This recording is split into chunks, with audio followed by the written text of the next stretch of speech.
নমস্কাৰ প্ৰিয় দৰ্শক, মই আজি আপোনালোকৰ ওচৰলৈ এটা অন্য ৰেচিপি লৈ আহিছোঁ। সেইটো হৈছে ফুলকবি আৰু মাছৰ টেঙা জোল। যিহেতু এতিয়া বহুতেই গৰম পৰিছে, গৰমৰ কাৰণে ভাবিলোঁ আজি এখন মাছৰে আঞ্জা বনাওঁ, টেঙা আঞ্জা, কাৰণ মাংস বেছি গৰমত খাবলৈ মনো নাযায়। আহকচোন তেতিয়াহ'লে ভিডিঅ'টো কেনেকৈ বনাইছোঁ, কি কৰিছোঁ এবাৰ আপোনালোকৰ মোৰ আজিৰ তৰকাৰীখন বনাবলৈ কি কি সামগ্ৰী ব্যৱহাৰ কৰিছোঁ এবাৰ দেখুৱাই দিওঁ। মই মাছ লৈছোঁ, আপোনালোকে যিকোনো মাছেই ল'ব পাৰে, চাই ল'ব আপোনালোকে কি মাছ ব্যৱহাৰ কৰে। লগত দিছোঁ বিলাহী, দুটা ডাঙৰ ডাঙৰ কাটি লৈছোঁ, কাৰণ টেঙা আঞ্জাত অকণমান বিলাহী বেছি হ'লে ভাল। লগতে কাটি লৈছোঁ দুটা সৰু সৰু পিঁয়াজ, কেঁচা জলকীয়া, আদা নহৰু অকণমান, শুকান জলকীয়া কেইটামান আৰু আলু, আৰু লগত লাগিব ফুলকবি।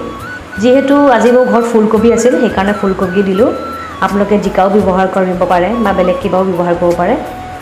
তো আগলৈ চাই থাকক ভিডিঅ'টো মই কেনেকৈ বনাইছোঁ। এতিয়া কেৰাহীখন মই অলপ আগতেই পাতি থৈছিলোঁ, সেইকাৰণে পূৰা গৰম হৈ গৈছে। এতিয়া মই মাছ কেইডোখৰ হাফ ফ্ৰাই কৰি ভাজি ল'ম। এয়া চাওক, তেল মই জোখমতে দি দিছোঁ, আৰু আনফালে মই গৰম পানী ৰেডি কৰি থৈছোঁ, যিহেতু তৰকাৰীখনত দিব লাগিব। তেল সম্পূৰ্ণ গৰম হৈ গৈছে, এতিয়া মই মাছ কেইডোখৰ দি দিম।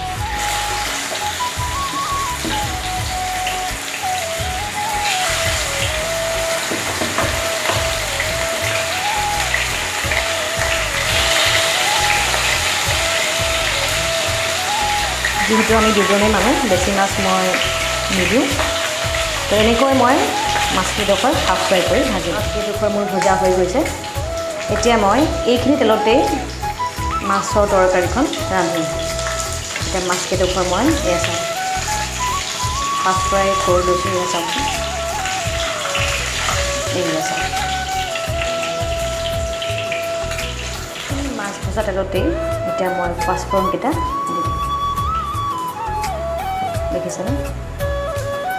লগতে দি দিম শুকান জলকীয়া কেইটা।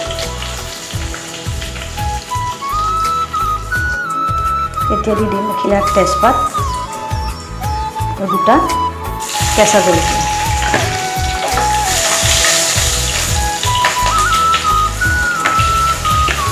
এতিয়া ইয়াতে দি দিম পিঁয়াজ কেইডোখৰ।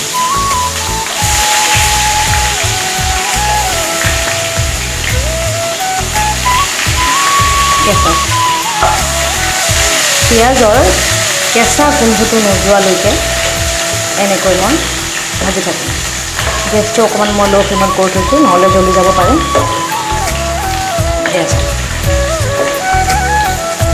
এতিয়া মই পিঁয়াজ কেইডোখৰ ৰঙচুৱা নহ'লৈকে ভাজি থাকিম।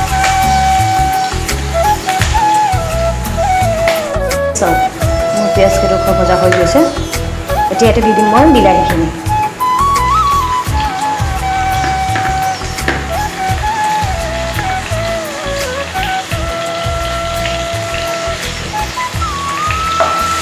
এতিয়া বিলাহীখিনি গলি নোযোৱালৈকে মই এনেকৈ ভাজি ৰাখিম।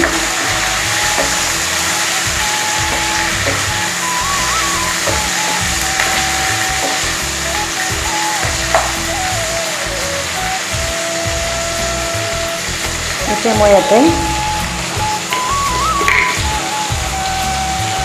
হালধি ব্যৱহাৰ কৰিম।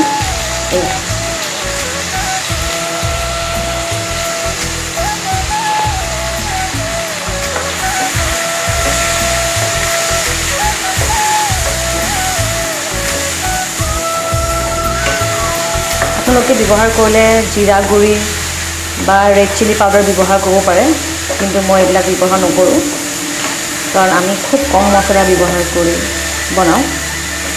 ইয়াতে মই খালি ব্যৱহাৰ কৰি নকৰোঁ আদা নহৰু। এতিয়া ঢাকনখন দি অলপ সময় বিলাহীখিনি মজিব দিছোঁ। এয়া চাওক, গেছটো মই কমাই দিছোঁ অলপমান। এতিয়া চাওকচোন, বিলাহী কেইডোখৰ অলপ গলিবলৈ ধৰিছে। এতিয়া মই ব্যৱহাৰ কৰিম আদা নহৰু অকণমান। অলপমান মই থৈ দিছোঁ একেবাৰে শেষত দিবৰ কাৰণে।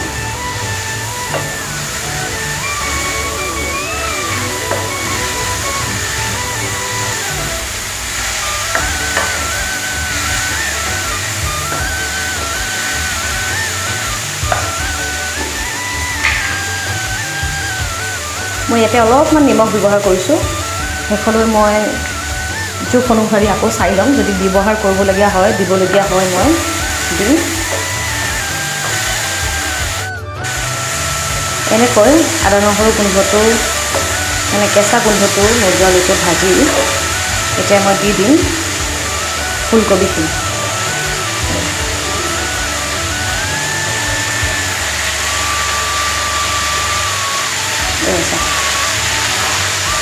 আলুকেইডোখৰ মই ফ্ৰাই কৰি নল'লোঁ, আপোনালোকে যদি ইচ্ছা কৰে বেলেগকৈ ফ্ৰাই কৰি ল'ব পাৰে।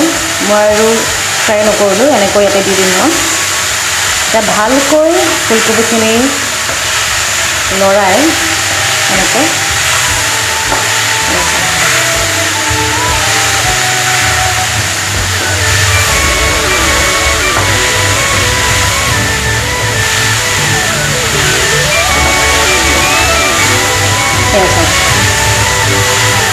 ভালকৈ লৰাই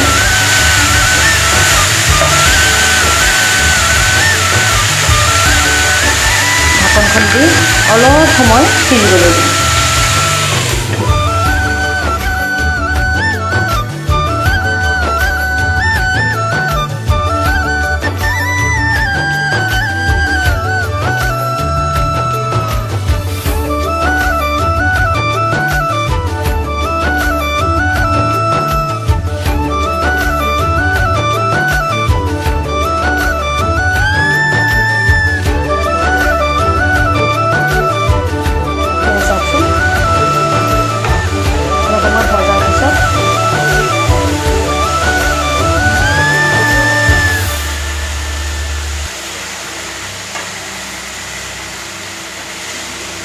আলু আৰু ফুলকবিখিনি অলপমান সিজিছে।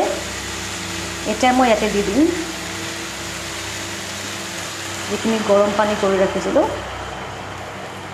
আপোনালোকে আন্দাজ অনুসৰি দিব, কাৰণ কিমান আপোনালোকে জুলীয়া মানে কৰিব সেইটো হিচাপত দিব। আমি যিটো 2জন মানুহ অলপে পানী ব্যৱহাৰ কৰিছোঁ। এতিয়া এইখিনি আকৌ অলপ সময়ৰ কাৰণে উতলিবলৈ দিম আৰু উতল অহাৰ লগে লগে মাছকেইডোখৰ দি দিম। উতল অহাৰ লগে লগে মই মাছকেইডোখৰ দি দিম ইয়াতে। চাব যাতে বেছি লৰাই নিদিব, নহ'লে মাছকেইডোখৰ ভাঙি যাব পাৰে।